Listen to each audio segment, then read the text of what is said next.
Hi, and welcome to the Punk CX podcast. My name is Adrian Swinsko, and I'm an advisor, best-selling author, speaker, and general explorer when it comes to customer and employee experience.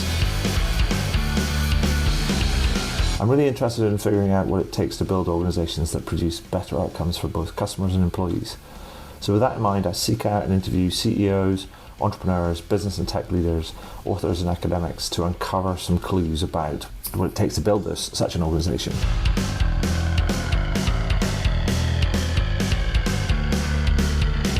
Now, some of you may know the podcast as the Rare Business Podcast, but I decided to rename and rebrand the podcast recently. This is for a number of reasons. First one was to mirror the title of my book, Punk CX, which was published in June 2019. 2, because I'm a fan of punk music. And 3, it's just more fun, right? Anyway, if this is your first time listening to one of these interviews, then hello and welcome. And please do dive into the archives at adrianswinsko.com, as I've now completed over 300 of these interviews in the last few years. If this is not your first time listening, then welcome back and thank you. Anyway, that's enough from me right now. Let's get into the interview. Before we do that, I'd like to say a big thank you to the folks at Amplexor for sponsoring my podcast for the coming month. Amplexor is preparing to launch a really exciting virtual series called Ignite Revenue Through Content, which will feature leading speakers and thinkers in short, punchy, and thought-provoking bi-monthly episodes, exploring and highlighting insights and best practices of how to leverage content as a strategic differentiator. It'll run from August through mid-December, and kicking it off on August the 20th will be yours truly, talking about unleashing your inner punk, a rebellious take on customer engagement. I think the session that we've organized will be awesome. In fact, it's a real honor to be asked to do it, and I'm really looking forward to it. So go to amplexor.com and search for Ignite Revenue Through Content. To find out more, register for free, and to check out the full agenda. Go register today, and I hope to see you there. Anyway, that's all I have to say about that. Let's get back into the interview.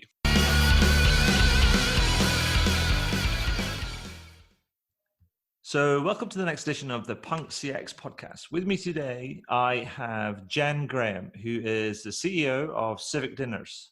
Hi, Jen. How are you doing? So great. Thank you so much, Adrian, for having me. You're very welcome. Now, Jen, what I always do at the beginning of these interviews is ask people to give us a bit of a thumbnail sketch, around themselves and also about the work that they do, just to kind of like give us a bit of a context, a bit of a starting point. Of course. So my background is actually in design. I was trained as a graphic designer after graduating from business school, and really fell in love with the idea of design, using design thinking as a tool for change. And it wasn't until after helping to organize several TEDx Atlanta conferences and even larger conferences where I was trying to help elevate big ideas and try to get the city of Atlanta to really grapple with some of the biggest topics, from education to transportation, even equity. I started to realize that maybe the auditorium space isn't where change happens. And right. I decided, I was like, there's got to be a better way. Rather than spending all of this energy and effort into putting amazing speakers up on stage, to training them, to bringing thousands of people to listen. And I realized the model was the opposite. What we needed was a way to really bring people together in more intimate formats, to allow them to actually share their perspectives and dive deeper into topics. And so that's what really set me off on my journey of founding Civic Dinners, where it was all about more intimate conversations. Perfect. I mean, Civic Dinners came to my attention right at the kind of height of what we would call the lockdown period in this kind of pandemic outbreak period. What you would call like shelter in place. Right. And what it did is, like, I was thinking about kind of the Civic Dinners, and it reminded me of many of the things that I was sort of missing. The idea of like getting together face to face with friends, have a chat, or to meet for a drink. Like having a proper rummage around kind of topics. I mean, I have a friend that just lives a couple of streets from me, a guy called Johnny, and that's what we would do. We meet for a couple of drinks, and we have a bit of a rummage around. So it's like, the topics of the day, and I really enjoy that. But then I was thinking about the the Black Lives Matter marches and demonstrations that have exploded, not just in America, but around the world, and rightly so. And it seems like that, to me, more important than ever, it's more important than ever to talk with and to try and understand different people's experiences. And actually, kind of, I've been thinking about all of that recently, and it reminded me of a quote from this lady called Donella Meadows, who wrote a primer in systems. She's a systems thinker, and she said the scarcest resource is not oil, metals, clean air, capital, labor, or technology. It is our willingness to listen to each other and learn from each other and to seek the truth rather than seek to be right. And I was a bit like, my head's exploding. Yeah, mine just did. And it just, it's so true. Yeah, and it just feels like right now it's like talking and properly listening and being and wanting to understand different people's perspectives and to acknowledge that different people have different perspectives and different experiences is so important. Yeah, absolutely. I feel, I don't know what has happened, whether it's a combination of our kind of indoctrination with social media and clickbait and like just reading headlines, where we've gotten a bit honestly lazy, and we take things as they are presented to us without necessarily really digesting or questioning and digging in. And I feel like as a society, that's only exacerbated the polarization that has come about it shows up in our politics, it shows up in our social media feeds, it like literally shows how we are more likely to hang out with people who look like us and think like us. And it's becoming more and more true every day. And so it's harder to actually interact with people who have different perspectives. And so when we do bump into them, it's almost like, who are you? What? Yeah. And you really kind of retract to your kind of tribal instincts of defensiveness, and you're not like me, so that I don't have to listen to you. You're wrong. So you're absolutely right. The willingness to like let our guards down, to really see each other for our human connection and the humanity in one another. That's really at the root of what Civic Dinners is all about. So tell me, how does the Civic Dinners thing kind of work? I mean, because, is it that everybody orders takeout and gets together, or is it actually kind of work kind of offline as well as kind of online? How does it actually kind of like work? Because I think that's the interesting kind of like thing, getting people to talk about stuff. I mean, is it facilitated, or how does it work? Yeah, so we kind of have three components of our work. The first is the technology allows people to be able to sign up for a civic dinner on any topic that they see available within their region. So we have kind of region-specific topics on everything from climate change to mental health to racial equity. And so people can decide if they want to host their own, or if they want to just find one to attend. So you can be total strangers, or you can gather your book club or your family and friends and invite people to attend. Secondly, then, it's the structured conversation. So every civic dinner operates the same way, where we have three big questions that really walk people through the sense of kind of just awareness and reflection around a particular topic, how you personally connect to this issue. Then second question is typically more about like the societal challenges, the more community angle, the barriers of progress that are blocking and impeding kind of this issue to resolve itself. And then finally, the third question is all about empowerment and actions that individuals can take, those sitting around the table and in their own individual roles, whether they're a mom or a family member or a board member or a CEO.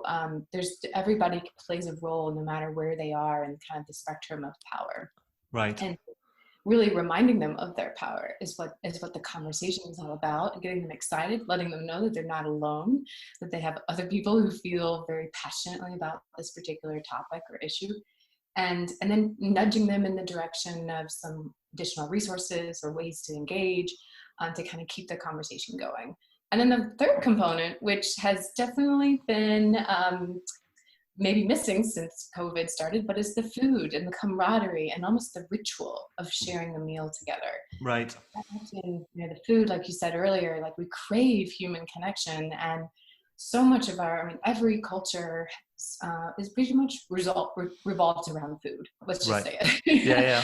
And everybody speaks the language of good food, and we can appreciate that. And so that's like a nice way to really round out and bring people together. But in the age of COVID, we've found that we've had to go digital.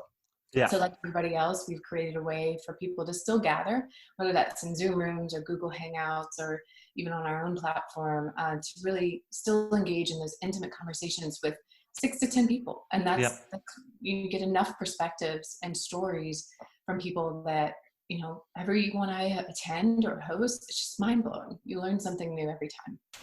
And I'd say a lot of those conversations, particularly if it's around, things that are, conversations around kind of race and discrimination and injustice and inequality and all of those different things. I mean, many people find those conversations like quite difficult.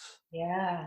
People don't want to say the wrong thing and they don't necessarily know where to start, and they actually don't know kind of necessarily kind of how, they don't necessarily understand their own perspective. I think I was watching a program with my wife last night, and it was a documentary, and it was based on a school, and it was based on a technique that's been pioneered in the US, and then they brought it to a school here in the UK, and they were talking about, they were tackling this very issue, and they were looking at having put people in affinity groups, like by basically by skin color. But then there was the predominantly white group, or the people that would identify as white, and they were asking them kind of like, so tell us what it means to be white. And that it was stunned silence. Yeah. And it's interesting that when you kind of think about that it's like, wow, if I think about the listeners, if you ask somebody what it's like to be black or brown skinned or kind of whatever, then they'll be able to tell you, right, kind of probably very, very kind of accurately and very, very kind of they have a full experience of it, and much of it's not great. But then you turn around to a white person and say, tell me what it means to be white. What does whiteness mean to you? And it's fascinating. And I think that some of those some of the awareness of some of these issues, maybe some of the things that get in the way of having the conversations. Absolutely. So, yeah. I mean, I think that's kind of the fascinating thing. And but then I've also see that there's also all sorts of organizations that are trying to tackle this, to try and be more, just be better. I mean, not talking about just being more diverse and more inclusive and things, just be better, right? Just see the best in people. And so have you seen like a rise in demand from organizations thinking, we want to tackle this, we want to get stuck into it, we want to be better? It kind of helping them kind of have difficult conversations. And so what sort of conversations are you also helping them have? So absolutely. I mean, since in the past month especially, we've seen a huge uptick in requests for inquiries around our inclusive series, especially, which has been designed exactly for the workplace, to help them. We have 24 conversation topics ranging from unconscious bias to understanding race to women in leadership and equity, because a lot of organizations want to be more diverse. They want to be more inclusive, and like 75% of CEOs say diversity is a major priority. But when it trickles down to the middle managers who are in charge of executing, often they're left without many resources, and they don't know how to start the conversation. They don't know which experts to bring in or which topics to start with. And so we really have been able to step in and be a support service and offers. We hear the conversation topics that we find most powerful in getting the conversation started.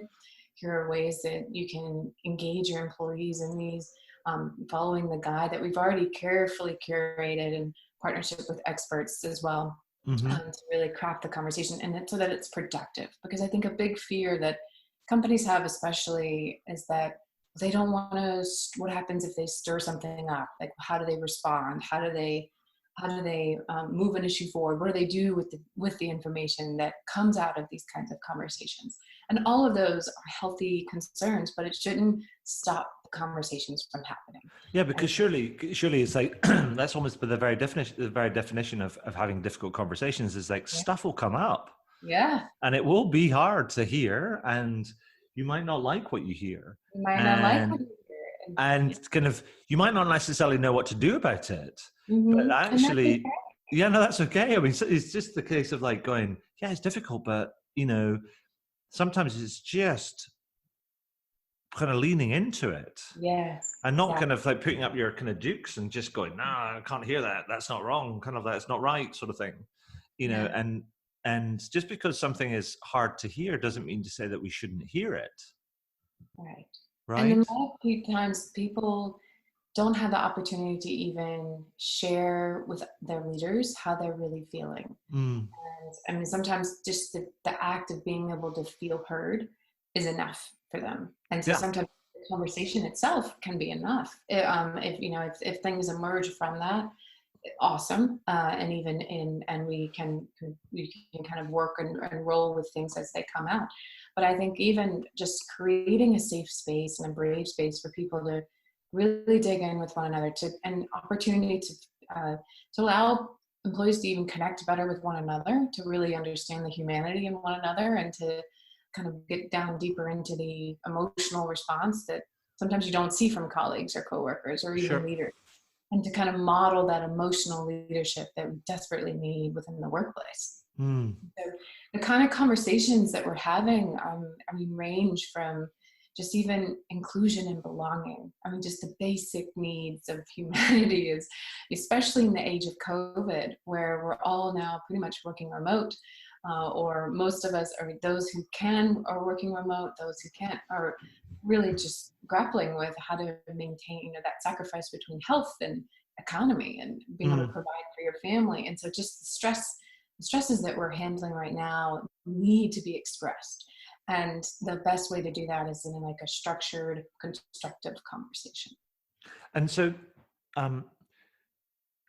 this is all kind of like great. I mean, I love the idea of it in, rather than just going, let's talk, but actually kind of talking in a structured kind of like way, which gives everybody a voice and an opportunity to speak and to be heard and things. But that all kind of sometimes can make it go on to some people might sound, that's all very kind of like ethereal and great and nice to have and things, but they can't really wrap their heads around what does that actually mean? What sort of impact has it had? So could you give me a couple of examples of, say, organizations, then you don't need to name them, you maybe just describe them if that's more appropriate, that you've worked with and how they've benefited and what sort of impact they've seen in terms of just their overall kind of culture and their kind of how employees kind of feel about it, and how that translates through to kind of external performance and maybe their experience that their customers kind of get, or how their community and stakeholders can like feel about them. Yeah, I think last year we had the honor of working with Coca-Cola on an initiative called Unlabeled, which is actually their brands for the Diet Coke brand was launching the Unlabeled campaign, where they actually removed their Diet Coke label, the logo, from their Coke cans. Right. To have a conversation about labels, which I was just, that's so cool. And they actually, in the process of kind of figuring this out, it was designed as honestly an authentic way to try to connect with millennials, those who have kind of disengaged with brands, who don't stand for things anymore. Yeah. And so they realized, hey, if we're gonna connect, we need to give people a space to actually have conversations about things that they really care about and what really matters. So this conversation started as just with 300 employees within Coca-Cola, from diversity and inclusion advocates to human resources to kind of anybody who was interested in launching the conversation. And we held it at Coca-Cola's headquarters. And it was all about the imposed labels that people are wearing, whether they're Black male or a disabled woman or an Asian woman, like all of the kind of the stereotypes that we tend to throw on people unconsciously, or that people absorb because of the cultural references in movies or, so forth. So the conversation that was held was really, let's dive into labels. Let's understand which ones do we hold on to? Which ones give us wings? Which ones give us chains? Which ones actually help us? How have we labeled someone else and then been surprised and learned something new? And then how can we create environments in a workplace environment where people feel like they can bring their whole selves to the workplace? Sure. That is what is missing in the employee experience. They say the number one reason why people leave a company is not because of compensation. That's actually ranked, I think, 5th or 6th. But it's actually because they didn't feel like their voice mattered, or they couldn't bring their whole selves to work. Yeah. And so that's a feeling, and that can only be known and expressed by really making people feel comfortable and confident in sharing their voice and being able to converse that. So this conversation that we launched in July of last year, 2019, has ended up sparking a whole lot of movement within Coca-Cola. 4 months later, we were still hearing people rave about that experience, and they would say, this is the most authentic kind of Coca-Cola experience, and I've been there for 20 years. Right. And like, we were crying and laughing and just bonded, and so much so that we've been continuing that work. We expanded it to make it available publicly, so we have a public conversation that people can go to. If they go to dietcoke.com/unlabeled, you can download the host guide and host that conversation with others. And we were planning on launching it even further with festivals this year, and then COVID happened. So right. We can't wait to kind of continue that. But what we heard is Coca-Cola reached back out right after the recent events and when the protests started, because they were like, hey, we know that the people who participated in the unlabeled conversation are the ones who are most prepared for conversations internally right now. They're the ones asking the right kinds of questions, engaging, demonstrating the emotional leadership that we need. We need your support on how to help even train more people on this methodology, this practice. So that for me was just like a huge nod to our assurance that the model works not only for an empowering conversation, but actually trains people in kind of this new way of engaging and listening, most importantly. Fantastic. I mean, I really like the phrase you used just at the end of there, the example there, the idea around emotional leadership.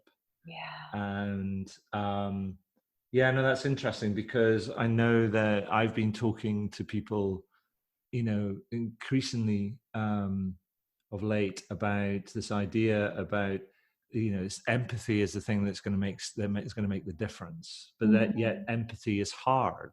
And it's hard to do because it's not something that you can just go and take a course on, or you can't buy a piece of tech necessarily that's going to transform you into this kind of empathetic monster.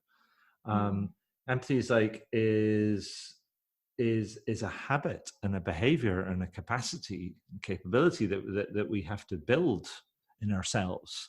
But then also we have to build it at an organizational level. And I've been sort of kind of mulling around this idea that we almost have to build, this empathetic musculature at an organizational level. It's like infrastructure, right? But it becomes it's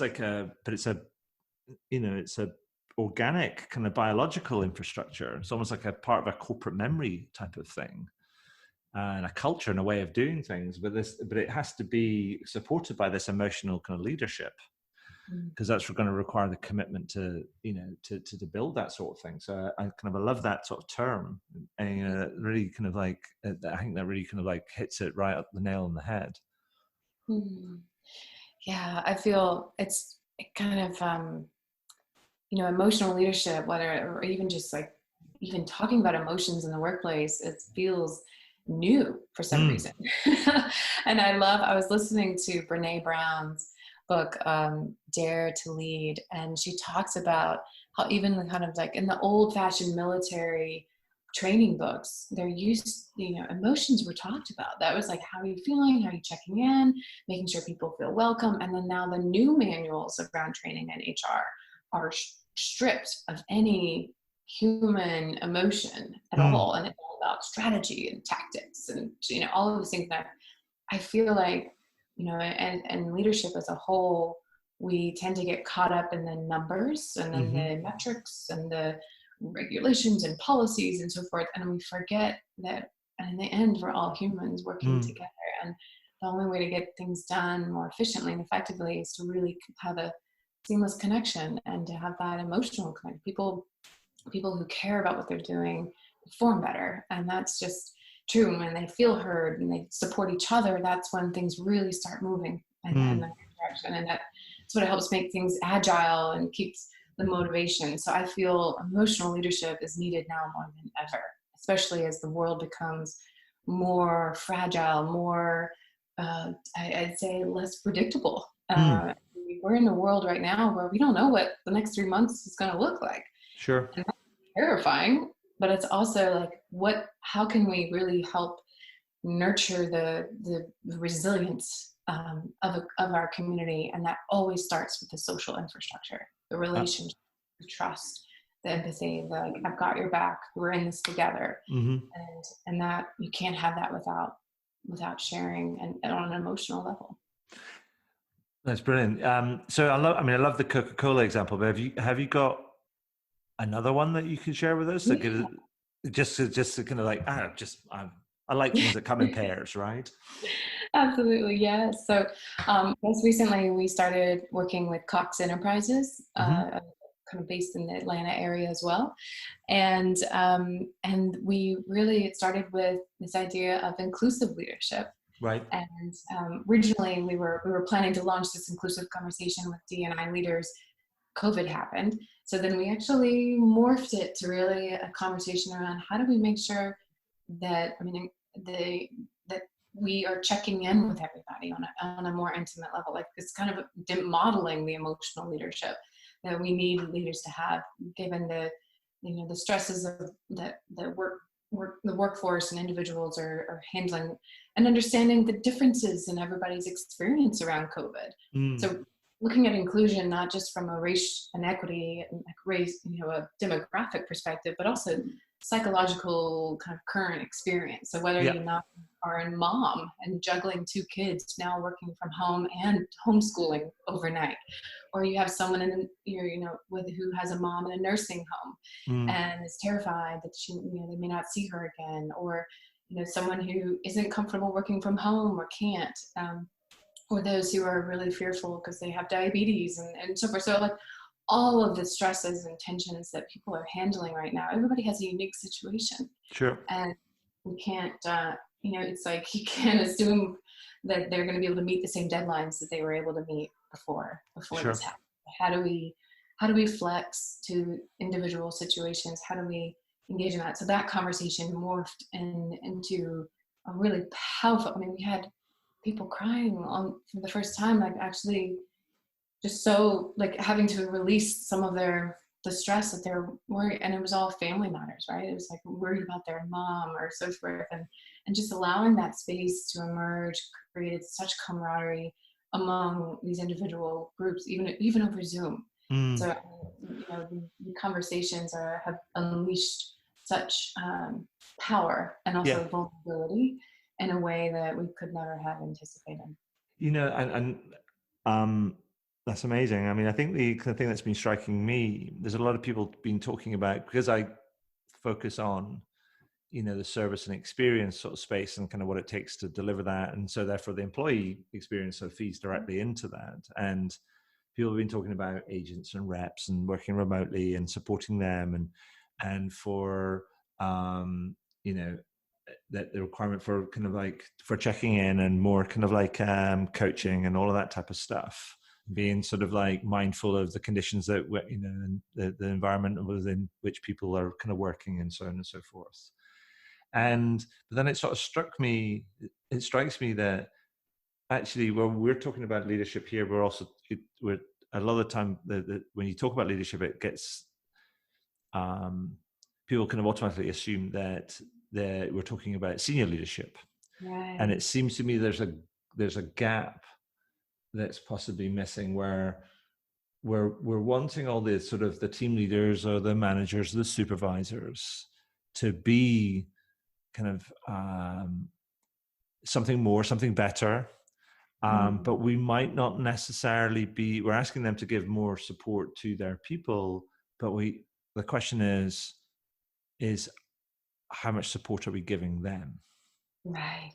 Right? And I also believe, oh, go ahead.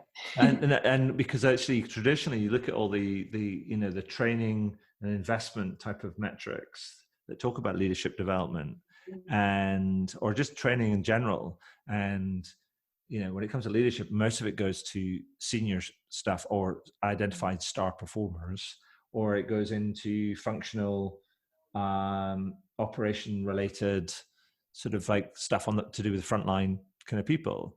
And there's not very much that gets many organizations don't really look after people that are in that sort of what you would call in inverted commas middle management sort of space, the sort of the team managers, the supervisors, the department heads and things.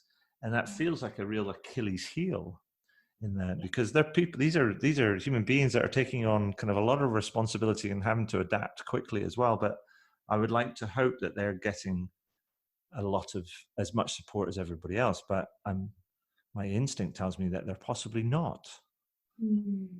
Probably, yeah. It's hard, and one of the things that we love about Civic Dinner Model is that it's, like I mentioned earlier, it's the complete opposite of a typical kind of TED speaker where you have this brilliant person on stage sharing their knowledge with those sitting in the audience listening.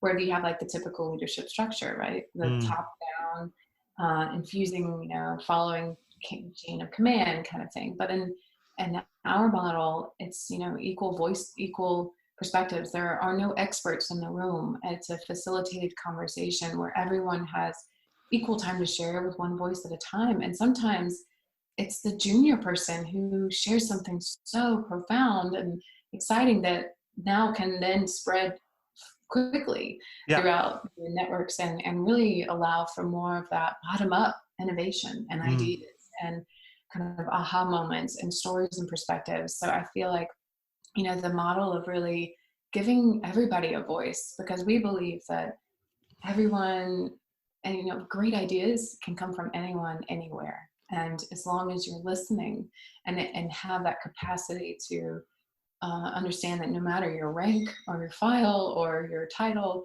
you can have a brilliant idea. And if there's a way to bubble those up in a compelling way, that's the best way to kind of maintain that sense of culture and empowerment and to develop leaders. Because I think, like you said earlier, the leadership or the emotional leadership is like a muscle. It can't empathy. Can't just say, "Oh, I'm empathetic." It's a practice. It's a verb. It's like it's something that you have to work on and stretch that empathetic muscle regularly. And so we often like to say, use the Civic Dinner Model as like as your practice, as your really, try it on with strangers and dive into a topic you're uncomfortable with before having it maybe with your own internal team, for example. So this way of mixing it up. Sometimes it's really hard to have a conversation, difficult one, especially with people that you already know, because you're afraid you might say something that forever endangers a relationship. But if that empathy if you approach it with that vulnerability of, what, I don't know how to talk about this, and this is why, and maybe this is why, so forth, that opens up a whole new potential for a relationship to be built and that trust. Perfect. I think that's great. If I was to say to you, because this is like, we're talking about some massive, massive issues, and it's not just about equity and injustice and fairness and inequality and things. It's just generally about tackling kind of issues that surround difficult conversations or having difficult conversations. But there's a lot to learn, I think, from your and Civic Dinner's kind of experience, and But given that with we're dealing with we're talking about, some very big topics. I mean, we know from experience, I know from experience, I'm sure you do too, is that people go, well, they want to know where to get started more often than not. So it's like, help me take the first couple of steps, because then if I can generate momentum, then the first step doesn't feel as scary, right? Mm-hmm. So what advice would you give to someone listening into this or to reading the highlights who wants to basically effectively do and be better, right? Mm-hmm. That wants to kind of lean into these conversations, that wants to learn, wants to, to embrace many of these kind of take and tackle many of these kind of issues, wants to talk about them. I mean, what would be your best advice? Where should they start? Where should they start? Well, I'm a big fan. Apart from hiring you, of course. I mean, that's kind of because right. That goes without saying. Well, I'm a big fan of learning by doing. And I think, like you said, I mean, empathy as a practice. It's really hard to study empathy. I mean, I think really putting yourself out there and just trying and getting it going. And so we have dozens of conversations on civicdinners.com that are open to the public, that are globally available all over.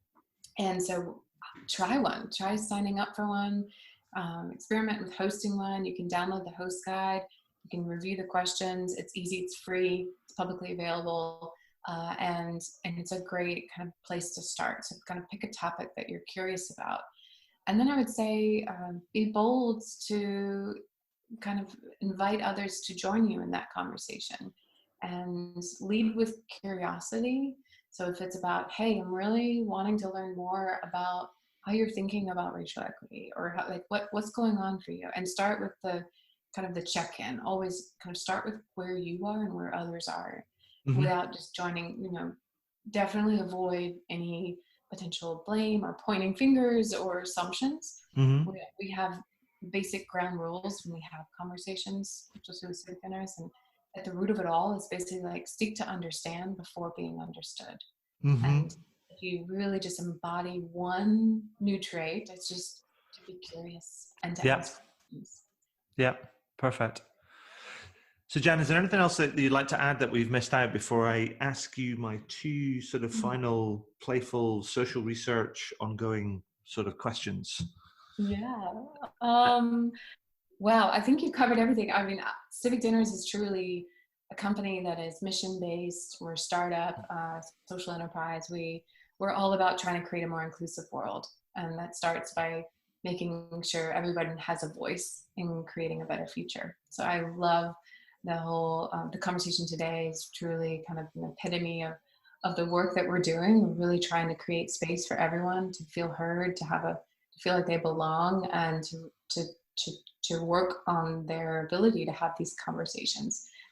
So we have the inclusive series that I mentioned earlier. We have 24 different topics that we're working with organizations, large and small, cities and companies, and is excited to talk with anybody who's interested in learning more about the inclusive series. Perfect, thank you. So, as I say, a couple of questions before we wrap up. Now, as I was explaining to you before we started the interview, that I published a new book called Punk CX last year, and as part of an ongoing kind of piece of social research, I'm calling it, I'm asking people two quick fire kind of questions. So if you're ready, we're gonna get going. Yeah. So first of all, what one or two words would you think would describe a more punk approach to sort of experience, kind of a customer experience or employee experience? What springs to mind? I have two words. One, but they're a little bit different, but I'd say, the first one that came to mind was just authentic, and just truly showing who you are, and being unafraid that someone may not like what they see. So I feel like just being who you are, being truly authentic, and having that show up and the brand and the voice and the culture, honoring authenticity. Super. And so the second one is, what sort of company or brand do you think epitomizes that sort of ethos or that sort of approach? Oof. Had you asked me like 10 years ago, I would say Apple. Right. Okay. Because it was so innovative in the way that they marketed themselves. Like it was all the individual, like be yourself, be your voice and so forth. But gosh, so many other brands. I don't know. It's less of a brand and more of an individual, but I say Brene Brown has really become a brand name in the space of the work that I'm in, and really leading brave new workplaces and creating kind of this true authenticity and allowing people to really open up and be who they are in the workplace. Perfect. That's great. I love that. It's like a person as a brand, a true leader. So Jan, thank you for that. Also, thank you for the conversation. Thank you for the work that you're doing. I think it's super important. And thank you also for your sharing your time and your experience with us today. That's been awesome. Thank you so much for having me, Adrian. Wonderful.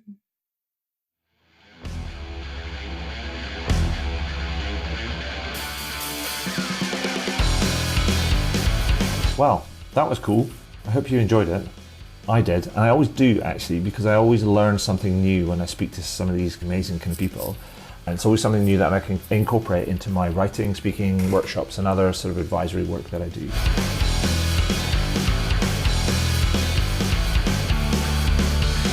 Now, if you're interested in learning about any of that sort of stuff, then you can find out more about how I work with clients over at adrianswinscoe.com. One final thing before I go, please consider heading over to iTunes or Spotify or whichever podcast platform you choose to use, and do leave a review. Every little helps, as they say. Anyway, that's all for now. Thank you for listening, and do tune in again soon. All the very best. Cheers. Bye.